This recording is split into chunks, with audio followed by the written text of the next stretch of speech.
She couldn't bear children, so her family left her in the wood until the lumberjack with 4 children found her somewhere near the foothills of the Bitterroot Mountains, Montana Territory, winter, 1888. The fire in the drawing room snapped sharply, casting long shadows against the polished floors and velvet drapes. Snow had begun falling outside, the flakes thick and silent, muffling the sounds of the world beyond the grand estate. Jessica sat upright on the tufted settee, hands clenched in her lap, as Eleanor Caldwell, her mother-in-law, stood tall and grim beside the mantelpiece, eyes sharp as a hawk's. "If you cannot bear children, Jessica," Eleanor said coldly, "then what use do you have for the Caldwell name?" Jessica looked up slowly, her voice steady despite the knot in her chest. "I married your son because I love him," Eleanor scoffed. "Love does not secure legacy. Love does not inherit land or continue bloodlines. Love does not matter here." Jessica turned her gaze to the fireplace, hoping, praying for Walter to say something. He stood at the hearth, swirling a glass of brandy, the flames flickering against the gold of his pocket watch. When he spoke, his tone was colder than the snow outside. "We married for legacy, Jessica, not for love. If you can't give the family what it needs, what's the point of keeping you around?" She blinked, stunned. "You told me once you'd love me even if we had no children." Walter didn't look at her. He sipped his drink then chuckled softly. "That was before Mother explained how expensive barren affection really is." Jessica's breath caught. He stepped forward, placed the empty glass on the sideboard and pulled off the wedding band from his finger. The metal clicked against the mahogany as he set it down. "Let's end this before you become a permanent embarrassment." She stared at the ring. A part of her waited for an apology, a glance, a word of remorse, but neither came. The housekeeper entered silently, eyes cast to the floor. She held Jessica's coat. No one said goodbye. Later, Jessica sat in the guest bedroom where she'd once embroidered curtains and imagined lullabys. She stared at the pale walls, the untouched cradle tucked in the corner, and wondered when exactly her love story had ended. She never saw the hand that poured the powder into her tea. The world dimmed before she could cry. When she woke, the world was white. Snowflakes drifted past her eyelashes. Cold bit into her skin, burning her fingers and toes. She sat up slowly, breath fogging the air, her head pounding. She was in a grove of pine trees deep in a forest she didn't recognize. Her coat lay crumpled beside her, dusted in frost. Next to it was a rough canvas sack. She opened it with trembling hands. Inside, one wool dress, a pair of boots, her coin purse, empty, and a folded scrap of parchment. Jessica unfolded it. The handwriting was unmistakably Eleanor's. "Go back to where you belong." A sob caught in her throat, but it didn't reach her lips. She stood, legs trembling, eyes scanning the endless white stretching in every direction. No tracks, no road, no hint of where she had come from or where she might go. The snow began to fall harder. Jessica wrapped herself in her coat and began walking. She did not cry, she did not scream. He simply moved forward, step after step into the forest that had swallowed her. The wind howled through the trees, and darkness came early. By sundown, her steps were uneven. Her fingers had gone numb, her lips were cracked, and each breath came like glass in her chest. Her knees buckled. She fell. Snow wrapped around her like a shroud. And just before everything went black, she whispered the last word she remembered as home. "Walter," but only the trees heard her, and they did not answer. The wind was dying down as Luke Arnett trudged back toward his cabin. Firewood balanced on one shoulder and a rusted axe in the other. The forest was still coated in silver silence. He had learned to respect the quiet. It meant nature was watching. He stopped when he saw something strange beneath the crooked birch tree on the ridge. At first he thought it was just another snowdrift, but then he saw the shape. A woman frozen, crumpled, unmoving. Luke dropped the wood and approached cautiously. Her skin was ghost pale, lashes rimmed in frost. Her lips were blue. Whoever she was, she had been out here too long. He cursed under his breath. Damn foolishness. Still, he knelt beside her, brushing snow from her face. Her pulse was faint, but it was there. He looked back through the trees toward home, jaw clenched. A voice behind him broke the stillness. "Daddy, she's not dead." His youngest, Eliza, stood at the edge of the woods, bundled in an oversized coat, mittens hanging from her sleeves. She looked at the woman with wide, pleading eyes. "Please," she whispered. Luke exhaled slowly. "We don't take in strays." "She's not a stray. She's a lady." Luke closed his eyes a moment, then hoisted the woman into his arms. She was light, Too light. He carried her down the trail back toward the one place he had sworn not to open to strangers. The Arnett cabin was small but solid, nestled against the base of a rocky slope. Smoke curled from the chimney. Inside, 3 more children stared as their father kicked open the door with his boot and stepped in, covered in snow and burden. "A woman?" asked Micah, the oldest, frowning. "Where'd she come from?" "Found her in the North Woods," Luke replied. "She stays one night, that's all." He set her down on the cot in the small back room, the one that still held his wife's old quilt, folded at the foot. He didn't ask her name. He didn't take her boots off. He just stoked the fire, tossed in more wood, and left a pot of hot water nearby. Later that night, when the cabin was quiet and the children asleep, Luke returned to check on her. She was burning up, her face flushed crimson, damp with sweat. Her lips moved soundlessly. Luke muttered something under his breath, then fetched a damp cloth and wiped her forehead. Her body jerked beneath the quilt. "No," she whimpered. "Easy," he said, more gruff than gentle. Her eyes flickered open for a second, glassy, unfocused. She didn't see him, but tears streamed from the corners of her eyes. Luke paused, cloth in hand. He had seen women cry from pain. He had seen men cry from war. But there was something different in this, something quieter, deeper, loss without sound. He stood abruptly, walked to the kitchen, ladled soup into a bowl, and brought it back. He set it on the table near her bed, then turned to leave. But before he walked out, he looked back once more. She was still crying silently, lost in fever. Luke didn't speak. He just pulled the quilt higher over her chest, turned down the lamp, and closed the door behind him. Jessica woke to the sound of wind tapping against the glass and the creak of a wooden floorboard outside her door. For a moment, she forgot where she was. Her throat was dry, her limbs stiff as boards, her back aching from the cold. But she was alive. She blinked slowly, her eyes adjusting to the dim morning light spilling through the frosted window. The room around her was quiet and unfamiliar. Bare wooden walls, sparse shelves holding only a few tins and folded cloths. A small iron stove crouched in the corner, its warmth faded but lingering. The only window framed a view of tall pine trees heavy with snow. The wind pushed against the panes with soft insistence like a child knocking gently to be let in. At the foot of the bed someone had placed a folded cotton dress, plain but clean, the kind of dress worn not for beauty but for work. It wasn't hers. She sat up slowly, the quilt falling from her shoulders in a heavy slump. The movement sent a rush of dizziness to her head. Her feet hit the floor and she winced, skin raw, cold, still clinging to her toes like frostbite, waiting for a reason. Even so, she forced herself to stand, gripping the wall for balance. Each breath came with effort, but she wouldn't lie there any longer. Voices drifted in from another room, children laughing. Something bubbling. Stew maybe. A pan clanged to the floor, followed by a chorus of muffled giggles and one sharp shish.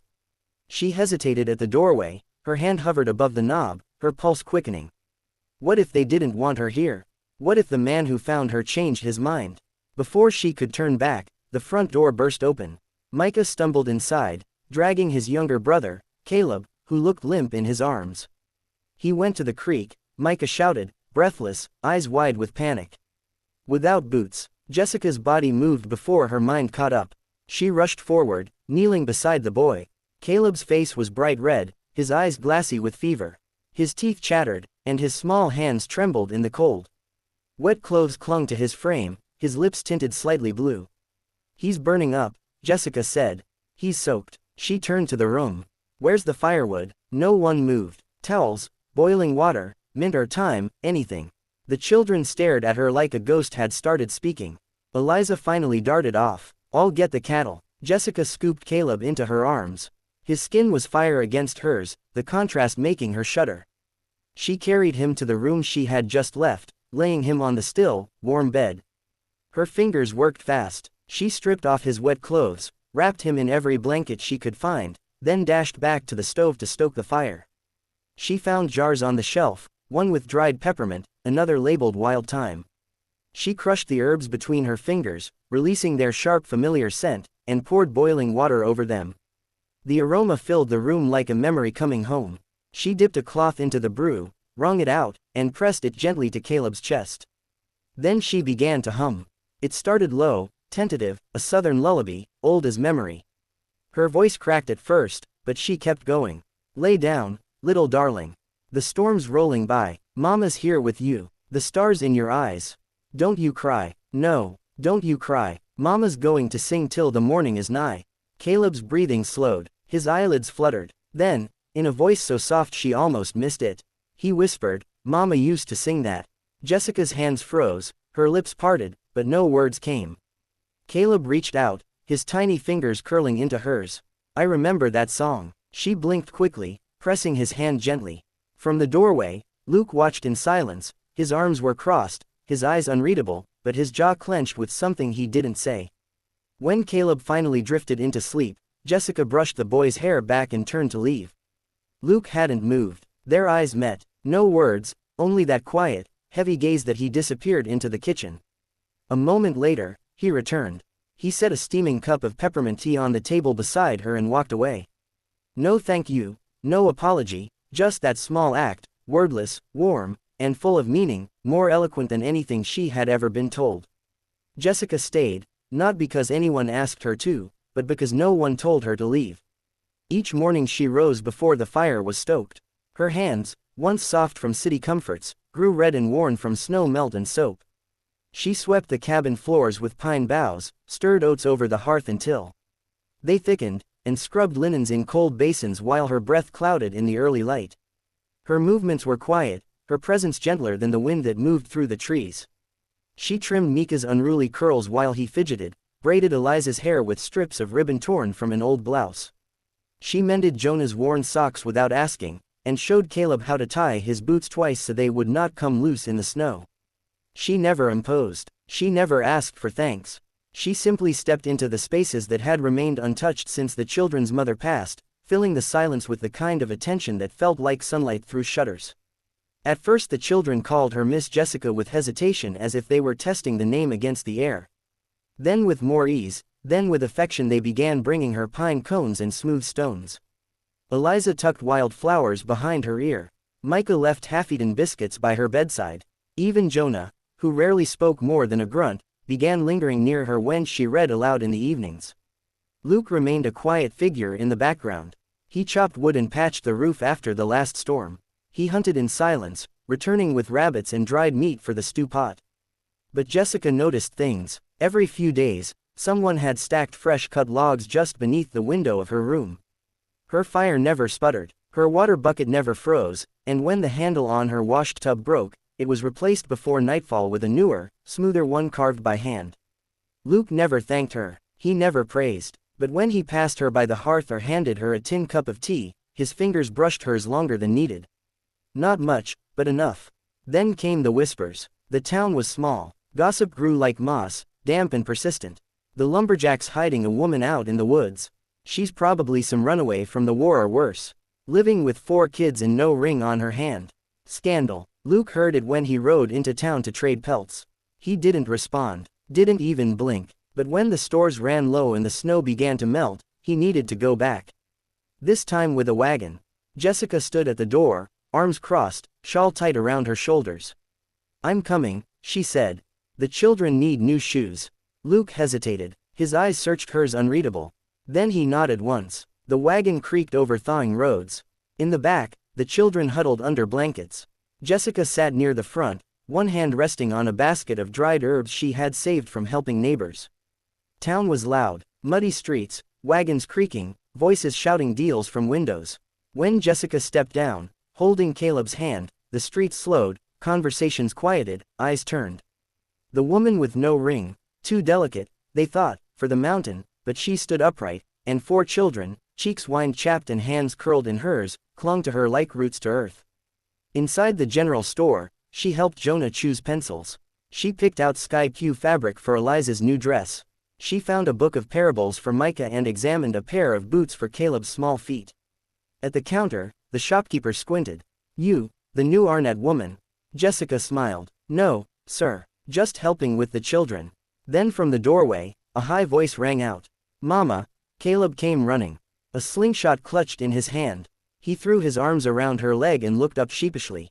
I meant Miss Jessica. The room went still. Jessica blinked, but her face softened. She knelt and kissed the crown of his head. It's all right, she whispered. Outside, Luke stacked sacks of flour into the wagon. A man nearby leaned against the post and snorted. "Looks like you've got yourself a new wife." Luke didn't look up. "She's not mine," the man smirked. "Sure doesn't look that way." Luke turned. "Then she may not be mine," he said, voice low but steady. "But she's the first good thing they've had in a long time." The man went quiet. When Jessica stepped outside, the children ran to her. Grubby hands, excited voices, clinging arms. She knelt to greet them, gathered them all close, and for the first time the townspeople saw her not as a scandal, not as a mystery, but as something far more sacred. Spring crept over the mountain like a hush. Snow receded into the pines. The creek began to murmur again, and buds stretched their fingers toward the sun. At the Arnett cabin, warmth no longer came only from the hearth, but from small things. Jessica's gentle hum while kneading bread. Eliza's laughter echoing through the trees. Caleb falling asleep with his head on her lap as she read aloud. It had been weeks since anyone mentioned where Jessica came from. Longer still since anyone wondered where she might go. One morning, Jonah returned from a supply run with a letter in his hand. The wax seal, still unbroken. "It's got your name on it," he muttered, handing it to Jessica like it burned his fingers.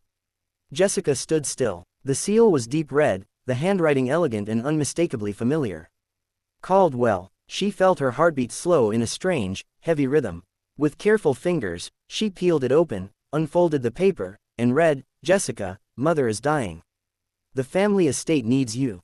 Needs stability. You are still my wife in the eyes of the law. Return and all can be restored. This family is ready to welcome you back. Walter." No apology, no warmth, just invitation under the guise of duty. Tucked inside was something else, a small velvet pouch. She opened it with a sense of dread. The ring, the same gold band Elelainer had stripped from her hand without ceremony, now returned like a summons. Jessica closed the letter slowly. All day she said nothing. She folded the note, hid it in her apron pocket and went on as if the words had not shattered something quiet inside her. But Luke noticed he always did. She caught him watching her that evening, his eyes lingering longer than they should as she stirred the pot over the stove. When she set the table, she felt the silence between them like a cold draft beneath the door. The children were quieter, too. Eliza clung to her side while they washed dishes. Caleb peered at her with wide, uncertain eyes. Jonah didn't speak at all. Later, when the children climbed to the loft, Jessica stayed by the fire, her hands folded in her lap. She hadn't read the letter again. She didn't need to. Luke sat in his usual chair, carving a small wooden rabbit. The flames crackled between them. Jessica pulled the letter from her pocket and unfolded it once more, holding it up to the firelight. Her eyes didn't move across the words. She wasn't reading this time. She was remembering the cold marble of that parlor. Elelainer's voice like flint, Walter's indifference, the sting of the ring pulled from her finger. Luke glanced at her then, just a flick of the eyes, but his gaze landed on the ring now cradled in her palm. He didn't ask, didn't press. He just went back to carving. Jessica stood. The room was still. The air smelled of cedar and ash. She walked to the fireplace. One by one, she tore the letter into even strips. The paper was thick, expensive. It resisted, but she kept tearing until it was unreadable. Then she dropped the pieces into the fire. They curled, blackened, disappeared. The ring came last. She looked at it for one long moment, the gold catching the firelight before she let it fall from her fingers. It landed with a quiet clink, then vanished beneath the coals. Luke set the carving knife down. "Why?" he asked softly. Jessica turned. The fire danced behind her, warming her face, but her voice was steady and low. "Because this is the first place someone called me Mom." She didn't cry. She didn't explain. She just sat down in the chair across from him, folded her hands again, and stared into the fire like it was the only home she'd ever known. Luke nodded once, small, but sure. He didn't say another word. He didn't need to. Life at the cabin did not change all at once. There were no grand declarations whispered beneath the stars. No dramatic kisses against barn doors or sudden sweeping dances in candlelight. There were no wedding bells, no promises written in ink. There was only rhythm. Small ordinary days stitched quietly together like a well-mended quilt. Luke began to build things, not for show, not for thanks. First, it was a small wooden table just outside the garden, carved with winding vines and foxgloves like the ones Jessica had planted in spring. She used it to sort seeds and dry herbs. Then came a new window frame beside the bed. The bed she once feared to sleep in, angled precisely to catch the slice of sunrise she said reminded her of Georgia mornings. One day while stirring stew, she looked up to find a narrow shelf above the stove. It held her jars, peppermint, wild thyme, lavender buds, each one labeled in Luke's square, precise handwriting. He never said he built these things for her. She never asked. They did not speak of love. They did not speak of anything they could not hold in their hands, but their lives began to blend slowly and without ceremony. Jessica no longer slept in the back room. It had started with a storm, one of those bitter spring nights where the wind howls through cracks like ghosts, and the cold comes not from snow, but from the memory of it. The window in her room cracked under pressure. Luke had stood at the threshold, silent, then simply pulled back the quilt on his bed. No words, no questions. She lay beside him that night, listening to the storm, her breath sinking to the rise and fall of his chest. She never returned to the other room. By mid-spring, there was no longer his space in hers. There was only theirs. They cooked side by side, sat together in the evenings, children sprawled around their feet. They took turns chopping wood, milking the goat, tending to the crooked rows of vegetables behind the cabin. She hummed when she washed clothes. He whistled softly when he worked the lathe. One afternoon, Jessica was kneeling beside the blackberry bush, trimming away the brittle vines that no longer bore fruit. She was focused, unaware that the thorns had broken through her gloves, working deep into her fingers. It was not until she saw drops of blood on the leaves that she paused. Luke saw first. He crossed the garden in 3 strides and crouched beside her. Without a word, he reached for her hand. She expected scalding, maybe a gruff, "You should have been more careful." But instead, he held her hand in both of his gently. His touch was rough but steady. He began to pluck each thorn out slow, careful, focused. When they were all gone, he brought her fingers to his lips and blew on the wounds to cool the sting. Then wrapping her hand in soft cloth, he held